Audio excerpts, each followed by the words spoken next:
Think medieval kings were all about wars, crowns, and boring royal duties? Think again. Behind the velvet robes and divine right were obsessions so twisted, they make modern scandals look tame. One king spoke only to birds. Another slept beside a corpse. A third redesigned his entire kingdom just to match his favorite number. These weren't quirks.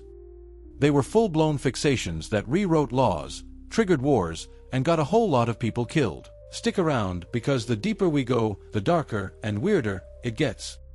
It's easy to picture medieval kings draped in velvet robes, seated on golden thrones, commanding armies or deciding the fate of nations. But behind the crown, hidden beneath layers of ritual and reverence, some rulers nursed obsessions so bizarre they'd make even modern tabloids blush. We're not talking about a fondness for exotic pets or elaborate feasts. We're diving headfirst into the twisted personal fixations that shaped policies, ruined lives, and sometimes toppled entire kingdoms. Let's begin in France, with a monarch whose cravings weren't just disturbing, they were destructive. King Charles VI, also known as Charles the Mad, wasn't merely eccentric. He genuinely believed he was made of glass. Yes, glass. So convinced was he of his fragility that he refused to be touched, wore specially reinforced clothing, and reportedly sat motionless for hours to avoid shattering. His obsession with this delusion paralyzed royal decisions and left France adrift during the 100 Years' War. Now, imagine a modern head of state refusing international meetings because they feared someone might bump into them and break their bones like China dolls. That was the level of dysfunction Charles's court had to manage, except it wasn't just embarrassing, it was catastrophic. His belief wasn't harmless. During one fit, Charles slaughtered several of his knights in a paranoid rage, convinced they were plotting against him. His obsession with his own perceived fragility became a self-fulfilling prophecy as France cracked under the pressure of his mental decline. And just when you think things couldn't get darker, let's head east to Hungary, where King Bela IV was obsessed with rebuilding. After the Mongol invasion in 1241 devastated his kingdom, Bela didn't just want to restore Hungary. He demanded it rise from the ashes as a fortified paradise. So obsessed was he with defense that he micromanaged the construction of stone castles, walled cities, and military roads, often bankrupting towns that couldn't meet his standards. He kept a log, yes, an actual ledger, tracking which nobles were building how many towers and moats. If you lagged behind, you could lose your land or worse. It was like medieval Sim City, but the stakes were your life and property. While his paranoia about future invasions wasn't entirely unfounded, the obsession alienated allies and created internal tensions that would haunt his successors. And speaking of hauntings, King Henry VI of England had a fixation so intense it veered into spiritual fanaticism. Unlike other kings on this list, Henry wasn't cruel or paranoid, he was pious. Dangerously pious. The kind of piety that made people uncomfortable. He'd spend hours in prayer, consult monks on military strategy, and once tried to outlaw swearing across the entire kingdom. But the real kicker. He was obsessed with becoming a saint. Not after death, while still alive. He ordered court painters to depict him with halos. He insisted on being addressed with titles more appropriate for martyrs than monarchs. And he sabotaged key alliances because he believed divine intervention would protect his realm. Spoiler, it didn't. The Wars of the Roses erupted under his nose, and Henry was deposed, imprisoned, and later murdered. His obsession with holiness left England in chaos and his legacy in ruin. Now compare that with today's celebrity politicians who curate their images for sainthood-level adoration. Henry did it without a PR team, but with far graver consequences. While Henry was seeking divine approval, another king sought something a little more earthly. Philip the Fair of France was obsessed with control, so much so that he destroyed an entire religious order to prove a point. The Knights Templar, once revered for their piety and military prowess, had grown too wealthy and independent for Philip's liking. His obsession with consolidating power led him to orchestrate one of the most infamous betrayals in medieval history. On Friday the 13th, 1307, he ordered the mass arrest of Templar knights across France. Torture, forced confessions, and executions followed. Why? Because Philip couldn't stand the idea of a semi-autonomous power center that didn't answer directly to him. He even pressured Pope Clement V to dissolve the order. It worked, but at a steep cost to France's reputation and to Philip's legacy. His fixation with domination created a ripple effect of mistrust between monarchs and religious institutions that would last for generations. Contrast that with today's corporate takedowns, hostile mergers, antitrust lawsuits, and government crackdowns. Philip did it medieval style, with fire, rope, and iron. Moving from cold calculation to hot-blooded vengeance, we meet Peter the Cruel of Castile. His obsession? Revenge. And not just the tit-for-tat type.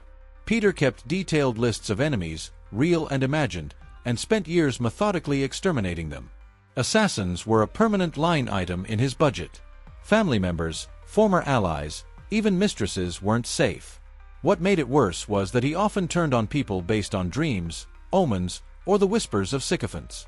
His court resembled a Shakespearean tragedy long before the bard ever penned one. The paranoia that fueled his revenge made governing impossible, and eventually his half-brother, with help from France, killed him and seized the throne. Imagine a modern CEO dedicating half their time not to growth or innovation, but to blacklisting and bankrupting rivals. Only instead of lawsuits, they're using daggers. That was Peter's entire administration.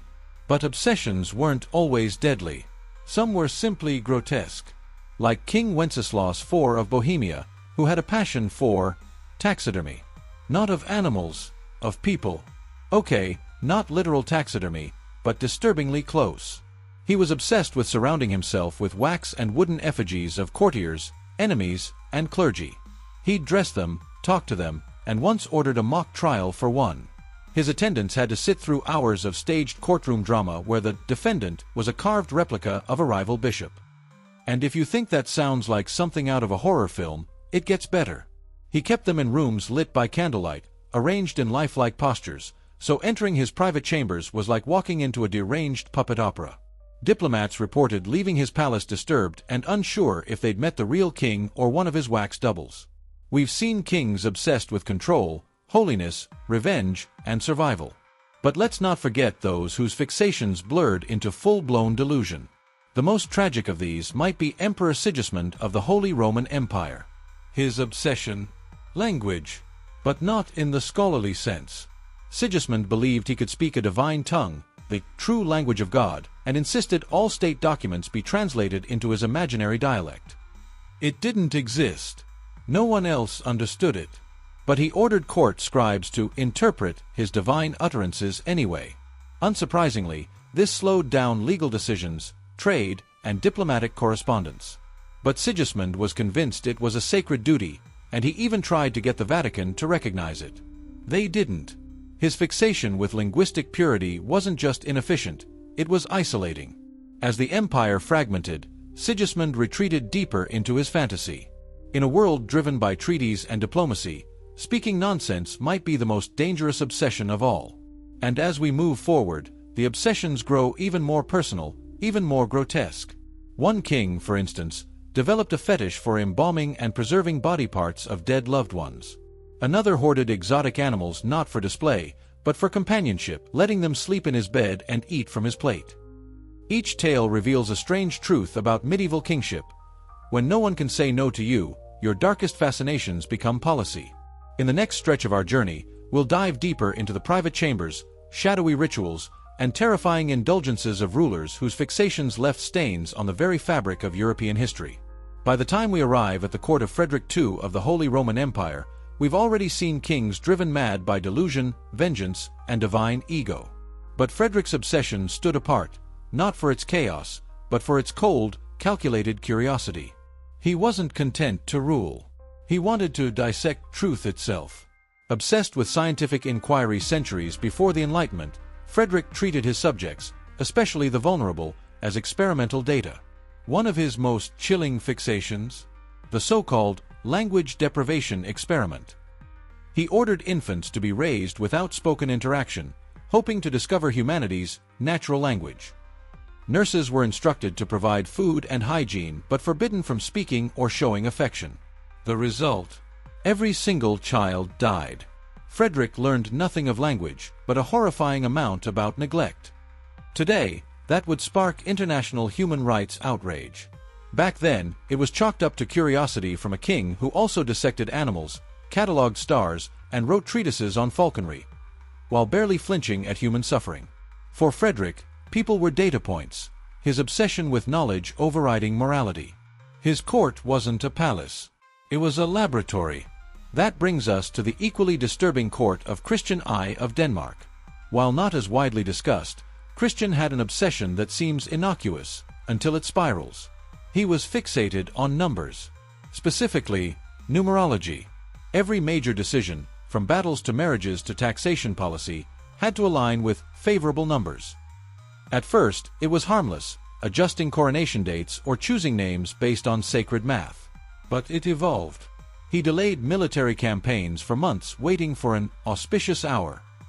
He cancelled treaties because the number of clauses offended his calculations. And most destructively, he overhauled Denmark's legal system to match a numerological framework that confused judges and enraged nobles.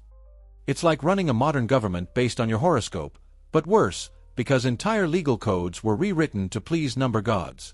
His obsession led to bureaucratic collapse and financial chaos. Eventually, the nobility forced him into retirement, not with a sword, but with ledgers full of impossible math. And from the mystical to the morbid, we arrive at Charles II of Navarre, nicknamed Charles the Bad, which already says a lot. His obsession: poisons. The man was a medieval Breaking Bad, obsessed with concocting, testing, and stockpiling lethal substances. He kept an apothecary not just to treat wounds but to brew death. Rumors swirled that he tested poisons on prisoners and even on servants. Charles didn't just fear assassination, he studied it. He would host banquets where only specific guests were served wine or meat, claiming it was blessed or purified. Some didn't make it home. When asked for explanations, he'd smile and shrug.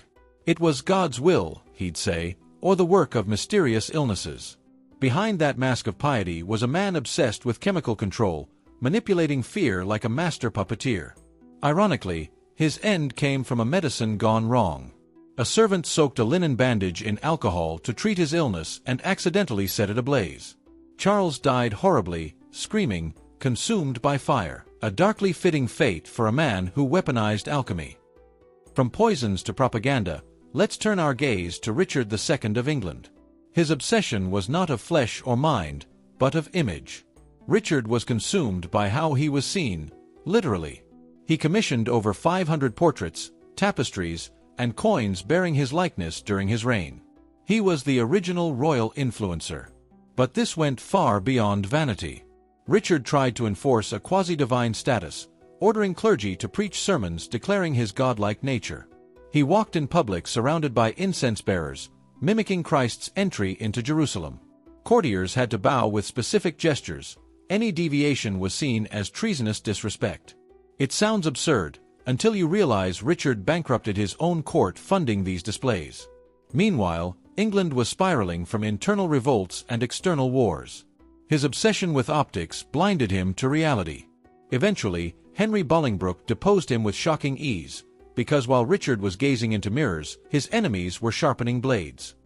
That kind of image obsession feels eerily familiar today, especially in the age of social media where power and appearance are more entangled than ever. But Richard wasn't just obsessed with his face, he thought his face was the state. That dangerous conflation cost him everything. And yet, sometimes obsession wasn't political or spiritual, it was disturbingly personal. Consider Ivan I of Moscow, also known as Ivan Kalita or Ivan Moneybags. While he isn't often lumped in with Western European kings, his influence on medieval politics was immense. Ivan was obsessed with silver, not wealth per se, but with silver as a symbol of divine favor and political dominance. He imposed silver-based taxes, demanded tribute in silver bars, and hoarded the metal obsessively. He reportedly had chests hidden across his palaces and monasteries filled with it, refusing to melt it into coins or spend it unless ritually purified. Even his bedposts were rumored to contain secret compartments filled with silver nuggets. When questioned, Ivan claimed silver reflected truth and power. He believed sleeping near it granted prophetic dreams. Nobles who failed to offer silver as tribute were deemed spiritually unclean. His policies expanded Moscow's influence, but also strangled commerce and turned taxation into a spiritual ordeal. The church played along because Ivan funneled silver into cathedrals, further blurring the line between finance and faith. Jump ahead a few centuries and this sounds like gold-obsessed survivalists hoarding bars and bunkers, convinced that precious metals will outlast civilization. In Ivan's case, his obsession built an empire, but also embedded economic superstition into Russian politics that echoed for generations. Back in Western Europe, we meet James IV of Scotland. On the surface, he seemed like a Renaissance man, patron of the arts, lover of learning, dabbler in surgery. But peel back the regal polish, and you find a man obsessed with blood. Not metaphorically, literally. James had an insatiable curiosity for human anatomy, especially surgical wounds. He personally attended battlefield surgeries, demanded to watch amputations, and even performed minor operations himself. He paid barbers to let him assist with tooth extractions and bloodletting. Court physicians reported he was more informed than some trained doctors, but also alarmingly eager to see people cut open. He once commissioned an isolated island monastery where infants were raised by mute caretakers, another grim language experiment that mirrored Frederick II's earlier tragedy. For all his progressivism, James was a king who couldn't separate healing from harm. His obsession with bodily function gave Scotland medical insights, but also moral scars. From James's surgical chambers, we move to a palace defined not by wounds, but by whispers. King John of Bohemia, blind in his final years, developed a terrifying obsession with hearing everything. Deprived of sight, he demanded constant reports, spies, informants, even eavesdroppers posing as servants. He ordered walls hollowed for secret listening channels and had musicians dismissed for playing too loudly. They interfered with surveillance.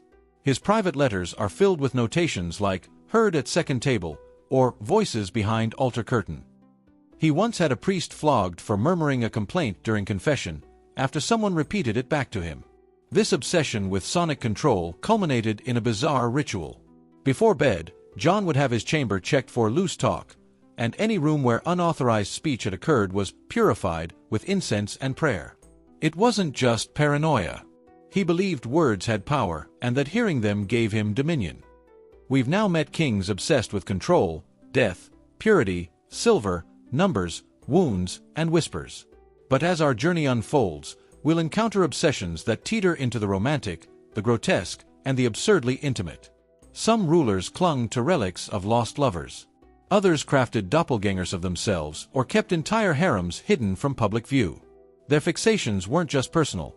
They shaped dynasties, sparked wars, and rewrote laws. Next, we'll enter royal bedrooms, secret chapels, and underground vaults, uncovering the most intimate and disturbing obsessions ever housed in a crown. If you thought royal obsessions were limited to politics, science, or vanity, just wait until you step inside the love life of Philip II of Spain. Now technically a Renaissance king, Philip's reign straddled the medieval mindset, and his private fixation reads more like a Gothic novella than a royal chronicle. His obsession: dead wives. Specifically, the embalmed body of his third wife, Elizabeth of Valois. After her death, Philip couldn't bear to part with her. He had her coffin placed in his private quarters and visited it daily. He ordered fresh flowers arranged around it, and at one point insisted on opening the coffin to gaze at her corpse. Not once, repeatedly. When courtiers objected, Philip claimed it was for prayer and remembrance, but rumors swirled about his whispered conversations and solitary overnight vigils beside her remains. This wasn't mere grief. It became a full-blown ritual. Ministers were forced to tiptoe around the chamber to avoid disturbing his communion with the dead. One account even claims he kissed her desiccated hand during a moment of royal crisis, begging her for guidance. For Philip, mourning became governance. It's as if political stability depended on necromantic pillow talk. Modern psychology might call this extreme thanatophilia. In medieval terms, it was divine devotion, twisted by power and loneliness. And just when you think that's the lowest emotional depth the king could sink into, along comes Charles VI's grandson, Henry III of France. Henry's obsession was theatrical, flamboyant, and, frankly, bizarre. He surrounded himself with an entourage of beautiful young men called the Mignons, dressed them in extravagant outfits, and held nightly masquerades that blurred the line between court ritual and erotic performance. While his sexuality has long been debated, the real obsession was control through pageantry. Henry choreographed elaborate ceremonies where Mignons would duel for his favor, parade in peacock-feathered armor, and deliver his declarations in poetry. Every moment of governance was dramatized. His court resembled a Renaissance fashion show crossed with a Shakespearean fever dream. But it wasn't harmless indulgence. France was fracturing from religious wars, and Henry was more interested in feathered sashes than forging peace. Nobles fumed as national policy took a back seat to choreographed fencing matches. Eventually, one of those nobles stabbed him in the gut at a religious meeting. It seems not everyone appreciated the theatrical direction.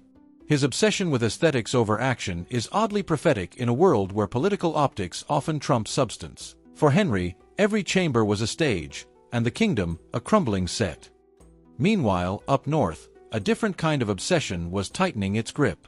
Erik XIV of Sweden developed a mania for genealogy. Not just tracking family trees, he became convinced he was destined to become the ruler of all Europe through bloodlines. He would spend hours poring over ancient scrolls, inventing connections between himself and Roman emperors, Egyptian pharaohs, even biblical kings. He believed he had holy DNA. He forced historians to redraw ancestral charts, hired monks to fake medieval parchments linking him to Charlemagne, and claimed divine right over Denmark, Poland, and even England. When foreign diplomats laughed off these assertions, Erik flew into rages, ordering arrests, tortures, even executions. His obsession grew so fierce that he ordered his half-brother and closest advisor murdered with a kitchen knife, paranoid they were hiding truths about his bloodline. Eventually, his own nobles declared him insane and locked him away in a remote castle where he continued scribbling ancestral maps on the walls with coal. Modern conspiracy theorists build elaborate websites to prove royal bloodlines or secret identities. Erik built his in blood and terror. And speaking of terror, let's not forget the peculiar case of Peter IV of Aragon. Peter was obsessed with relics, not just any relics, but the bones of saints. He kept dozens in his private collection, not in reverent shrines, but scattered throughout his bedchamber. Some were displayed on velvet pillows. Others were wrapped in linen and kissed before sleep. But what started as spiritual devotion quickly veered into fetish territory. Peter believed that sleeping near these bones gave him divine dreams, so he rotated them nightly, depending on what vision he sought. Bones for victory.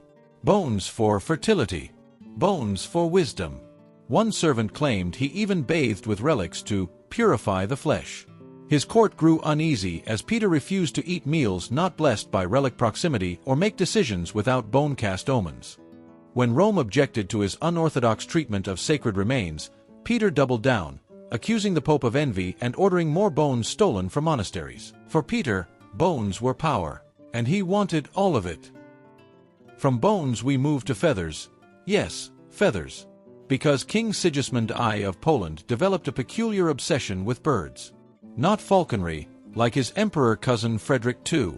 No, Sigismund believed birds carried messages from the divine.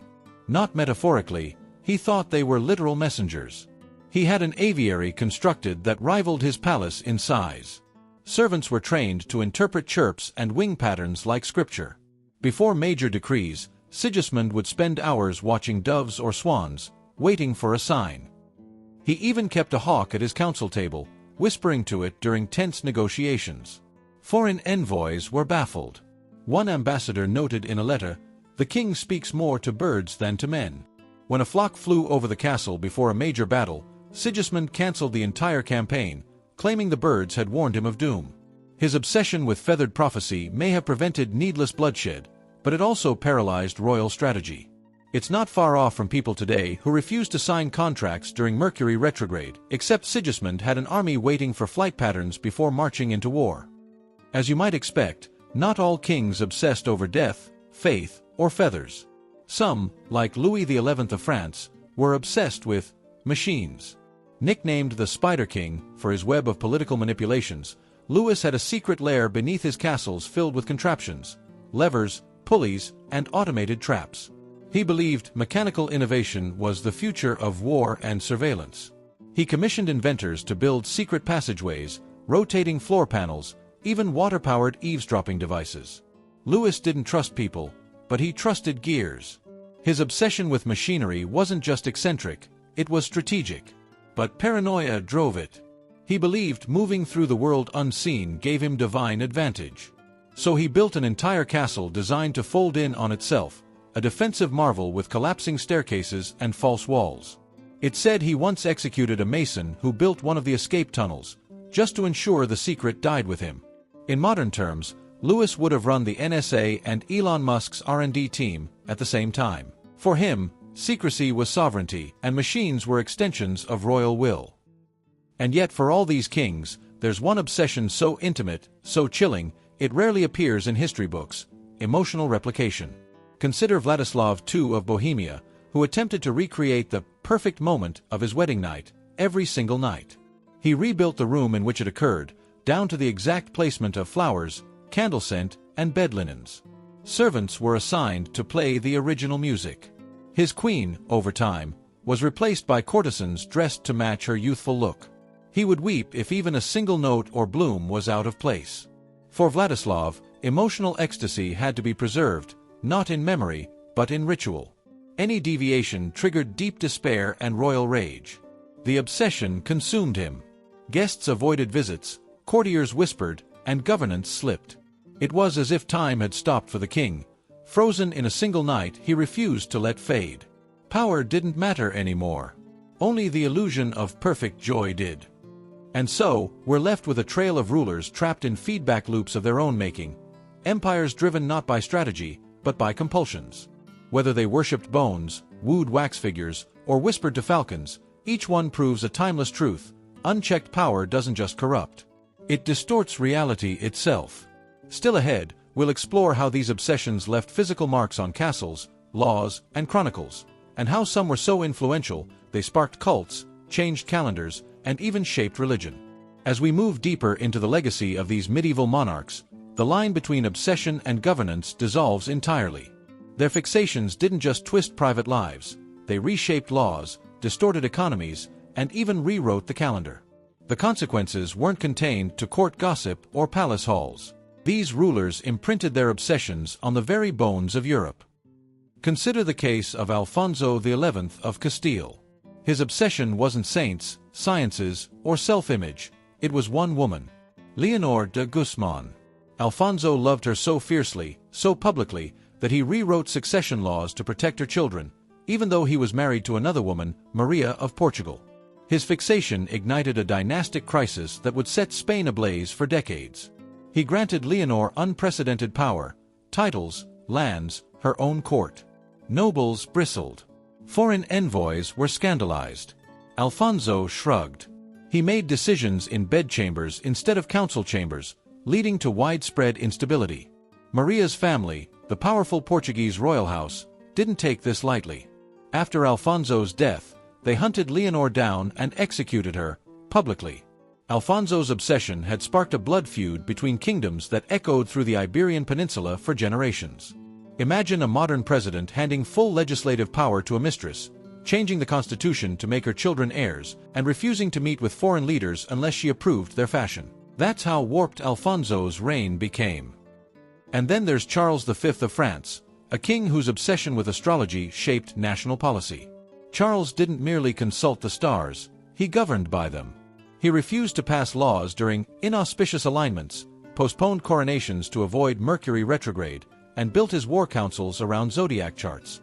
His obsession reached such heights that he commissioned astrologers to develop a royal zodiac, tailoring cosmic interpretations specifically for the Valois bloodline.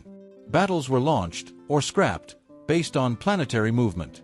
Nobles had to undergo astrological vetting before being granted land. It sounds ridiculous, but Charles genuinely believed that France's fate hung on celestial whims. The kicker? He wasn't entirely wrong.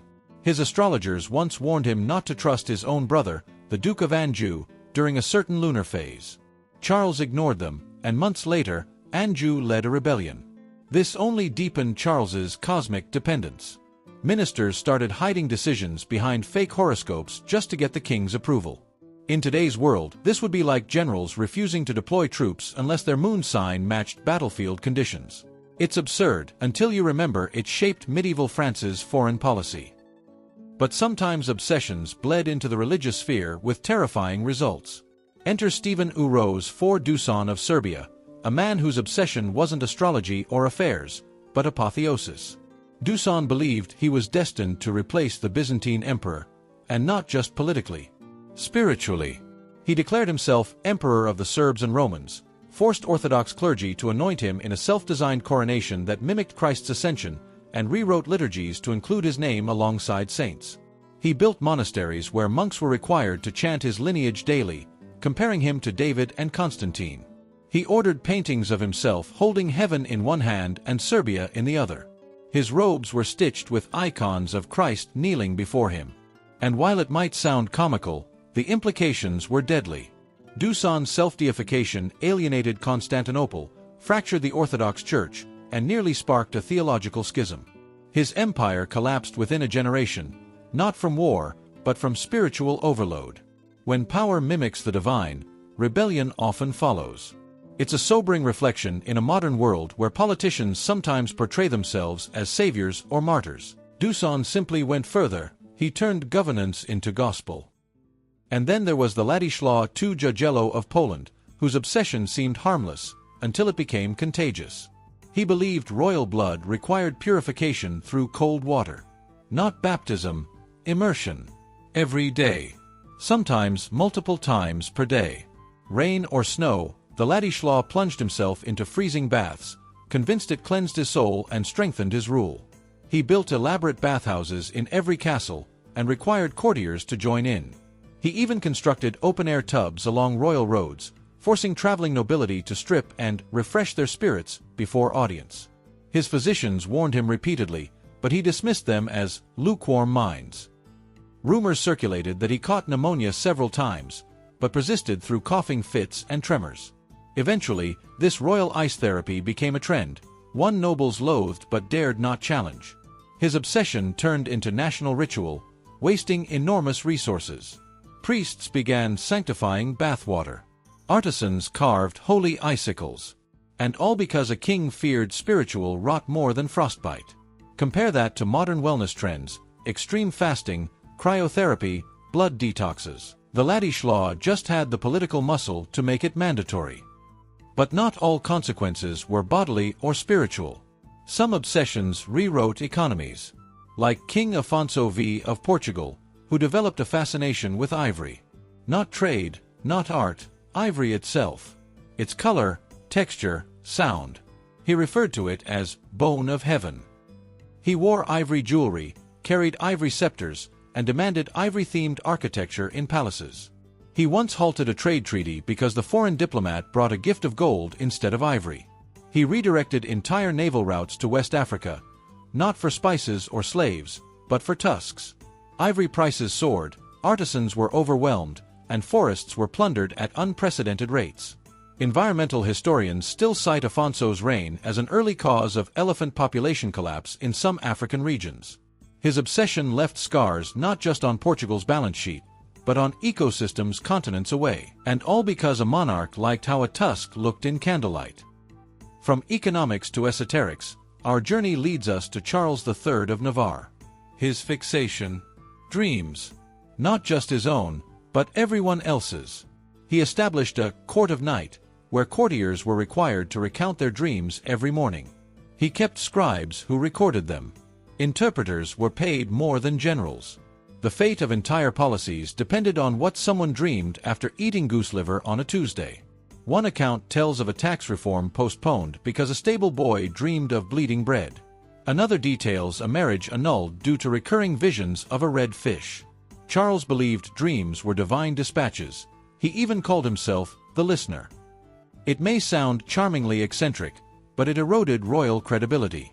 Nobles fled his court, foreign alliances broke down, and governance descended into surreal paralysis. Eventually, the Pope himself wrote to Charles begging him to govern by reason, not by reverie. Yet even today, corporations invest in dream analytics, while influencers praise manifestation through sleep. Charles was simply centuries ahead, albeit dangerously so. And finally, we arrive at the disturbing reign of John II of France. His obsession, imprisonment, not avoiding it, being in it. After being captured at the Battle of Poitiers, John was treated well in English captivity. But when a ransom deal was arranged and he was returned to France, John stunned the world by voluntarily going back to prison in London, because his son broke the terms of release. He claimed it was a matter of honor. Historians still debate whether it was guilt, pride, or something darker. John became fixated on ideas of confinement, writing poems about iron, stone, and silence. He reportedly requested additional locks for his chambers and asked guards not to speak to him. His room was decorated with chains, not restraints, but ornaments. Even in freedom, he lived as if behind bars. His obsession with captivity became his identity. He died in London, technically free, but mentally shackled by honor, pride, and perhaps penance. It's a haunting finale to this cascade of compulsions. These weren't harmless quirks, they were obsessions that changed landscapes, reshaped empires, and even outlived the kings themselves. But we're not done yet. In our final stretch, we'll look back and ask, why did obsession run so deep in royal veins? What made unchecked desire so dangerously common in medieval courts? And what echoes of those fixations still ripple through our modern world today? Looking back across the parade of obsessions, bones and birds, poisons and portraits, relics, rages, and rituals, it's tempting to write these kings off as madmen. But that misses the bigger picture. These weren't isolated cases of royal eccentricity. They were symptoms of something embedded deep in the medieval structure of power: total, unchecked authority. When you hold absolute control, with no peers to challenge your whims, your private thoughts become public law. Your preferences shape architecture, your moods dictate foreign policy, and your obsessions, no matter how grotesque, become national realities. And so, the crown became not just a symbol of leadership, but a magnifying glass. It took ordinary human impulses and exploded them into full-blown legacies. Take Edward II of England. His obsession was not military glory or spiritual purity, but one man, Piers Gaveston. While most monarchs had favorites, Edward's devotion crossed into infatuation. He showered Gaveston with lands, titles, and royal privileges, sidelining nobles and ignoring Parliament. They rode in matching outfits. Edward commissioned poems in Piers' honor. He even tried to name him regent while he campaigned abroad, something unheard of for a non-noble. The result? A civil war. English barons, insulted and sidelined, rose up. Gaveston was captured and executed. Edward's rule never recovered. But even after Piers' death, Edward continued to mourn him in public, reportedly keeping items that belonged to him and speaking to portraits as if they were alive. His obsession didn't just ruin a reign, it changed the monarchy forever. Parliament gained power after Edward's downfall, partly as a way to ensure no king would again be allowed to govern by personal fixation alone. And yet, the deeper tragedy here is this: many of these kings genuinely believed their obsessions served the greater good. Frederick II thought he was advancing science. Henry VI believed he was sanctifying England. Dusan believed he was bringing divine order to the Balkans. Even Peter the Cruel may have thought that vengeance was justice. In a world with no psychologists, no democratic checks, and no therapy, obsession filled the void. It offered kings a sense of control, a way to impose meaning on the chaos of plague, war, and succession. They weren't just indulging themselves, they were seeking order in a universe that often felt ruled by fire and famine. But sometimes the damage was irreversible. Take Charles II of Naples, whose obsession with symmetry extended far beyond architecture. He demanded his courtiers speak in mirrored sentences. Left-handed nobles were forced to retrain. Even horse stables had to be perfectly divided, with identical twins of stallions paired by color and gait. When his son was born with a limp, Charles refused to name him heir for fear of breaking the royal line's balance. He spent years searching for a second son with an identical stride. When he couldn't find one, he reportedly considered adopting a noble child purely to preserve aesthetic symmetry in court rituals. These weren't harmless rituals, they were destructive delusions. Charles's obsession stalled succession, alienated nobles, and left Naples vulnerable to outside forces. And then we have the tragic end of Ladislaus the Posthumous, a king obsessed with avoiding poison. Born after his father's death, hence the nickname Posthumous, Ladislaus was raised with whispers that enemies would kill him before he could rule. His entire reign was dictated by paranoia. He refused to eat food unless it was cooked by monks. He rotated his personal staff every week to avoid familiarity. He ordered hundreds of goblets made, each used only once before being discarded. Ironically, it was his obsession with poison that killed him. At age 17, After declining food during a long meeting, his guards urged him to break his fast. He refused. Hours later, delirious and weak, he collapsed from dehydration and exhaustion. Doctors believe he died from a combination of malnutrition and anxiety-induced organ failure. The poison never came, but fear of it consumed him all the same. And this illustrates something vital. Even when the obsession is about avoiding harm, it can become the very thing that kills you. If power in the medieval world magnified obsession, then isolation gave it room to fester. Most kings lived in echo chambers, surrounded by yes-men, guarded by ritual, walled off from reality. Their obsessions weren't challenged. They were fed, praised, even imitated. A paranoid king built a paranoid court. A romantic king crafted a romantic fantasy. A cruel king produced cruelty at scale. And while today's world has checks, media, and public opinion, the ghost of medieval obsession still lingers. Leaders with cults of personality. Billionaires building bunkers to escape collapse. Celebrities creating mirrored realities around themselves. The behavior isn't new, it's just no longer wearing a crown. What makes the medieval version so compelling, though, is the rawness. There were no filters. No PR handlers. No Instagram captions to soften the madness. The obsessions were public, ritualized, and absolute. Just imagine, entire cities built around bird symbols. Palaces designed for one night of remembered romance. Religious rites rewritten for one man's name. Wars started because a dream involved a bleeding loaf of bread. These weren't fringe incidents. They were history-altering. And maybe that's the most disturbing part of all. Not that these kings had obsessions, but that those obsessions were allowed to define reality for millions of people. That a whisper in the night, a flicker in the stars, a rotting corpse in a velvet-lined tomb could dictate diplomacy, taxation, even life and death. As we leave the torches and thrones behind, one thing becomes clear. Obsession wasn't a footnote of medieval kingship. It was the operating system. And while we no longer live under feudal monarchs, the question still hangs in the air, whispered through time. What obsessions rule us now? So next time someone says, "It's good to be king," you might want to ask, which king?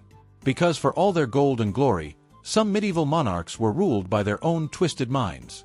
Whether it was embalmed lovers, divine bird chatter, or nightly ritual baths in ice water, these weren't just personal quirks, they were national nightmares. And the scary part? Many of these obsessions left permanent marks on law, religion, and even geography. They weren't footnotes, they were history. So here's the real question. If they let obsession shape an empire, what weird fixations shape our world today?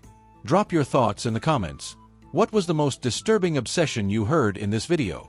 And if you're into the brutal, brilliant, and downright bizarre truth of the Middle Ages, hit that subscribe button and ring the bell. New stories drop every week, and trust us, you don't want to miss what's next.